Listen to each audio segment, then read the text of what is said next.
শহরের চাপ আর ক্লান্তি থেকে পালিয়ে অর্ণব চলে এসেছে উত্তরবঙ্গের পাহাড়ি গ্রামের এক হোমস্টেতে। গরম চা হাতে বারান্দা থেকে তাকিয়ে দেখে দূরে পাহাড়ের ঢালে লাল শাড়ি পরা এক সুন্দরী মেয়ে দাঁড়িয়ে স্থির দৃষ্টিতে তাকিয়ে আছে তার দিকে।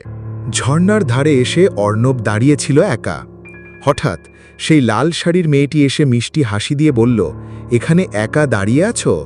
তার ঠোঁট ভেজা, চুল এলোমেলো আর গায়ে কস্তুরীর হালকা গন্ধ। অর্ণব তাকিয়ে রইল, যেন তার কণ্ঠে জলপ্রপাতের শব্দ মিশে আছে। রাতের খাবারের পর মেয়েটি আমন্ত্রণ জানালো বাসবনের ভেতর হাঁটতে। কুয়াশা ঘিরে ফেলল চারপাশ। হাঁটার মাঝেই তার ঠান্ডা হাত ছুঁয়ে গেল অর্ণবের হাত। ঠান্ডা কিন্তু অদ্ভুতভাবে উত্তেজনাময়। সেই স্পর্শে অর্ণবের গায়ে কাঁটা দিয়ে উঠল। চাঁদের আলোয় পাথুরে চাতালে বসেছিল সে, শাড়ির আঁচল সরে কাঁধ উন্মুক্ত। অর্ণব ধীরে ধীরে কাছে এলো। নিঃশ্বাস দ্রুত হচ্ছে, ঠোঁট কেঁপে উঠছে। ঠিক যখন ঠোঁট মিলতে যাচ্ছে, দূরে ভয়ঙ্কর শীষের শব্দ। মেয়েটির হাসি মুহূর্তে জমে গেল।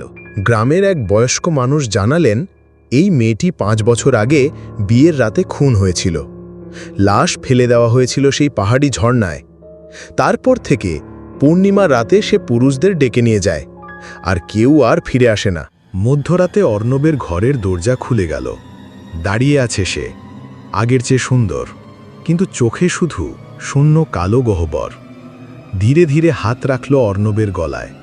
ঠান্ডা আঙুলের চাপে শ্বাস বন্ধ হয়ে এলো। প্রেমের শেষ চুমুটা ছিল মৃত্যুর আমন্ত্রণ। পরের দিন সকালে ঝর্ণার ধারে পাওয়া গেল অর্ণবের নিথর দেহ। পাশে ভাসছে লাল শাড়ির এক টুকরো কাপড়। পাহাড়ে এখনও ভোর হয়, কিন্তু কিছু প্রেম কুয়াশার সাথে মিলিয়ে যায়। ভোরের বেলা হোমস্টের বারান্দায় ভেজা মেঝেতে একজোড়া নারীর পায়ের ছাপ ধীরে ধীরে মিলিয়ে যাচ্ছে কুয়াশায়। শেষে পড়ে আছে ভেজা লাল শাড়ির আঁচল। কিছু পদচিহ্ন মুছে যায় মা, শুধু অদৃশ্য হয়ে যায় ঠিক কুয়াশার মতো। কয়েকদিন পর পাহাড়ি রাস্তায় হাঁটছে এক নতুন পর্যটক।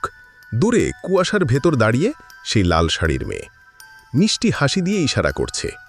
পাহাড়ে প্রেম এখনো জন্ম নেয়, কিন্তু তার শেষ গন্তব্য আজও সেই অন্ধকারেই। আরও এমন গল্প পেতে সাবস্ক্রাইব করুন। নতুন গল্প শিগগিরই।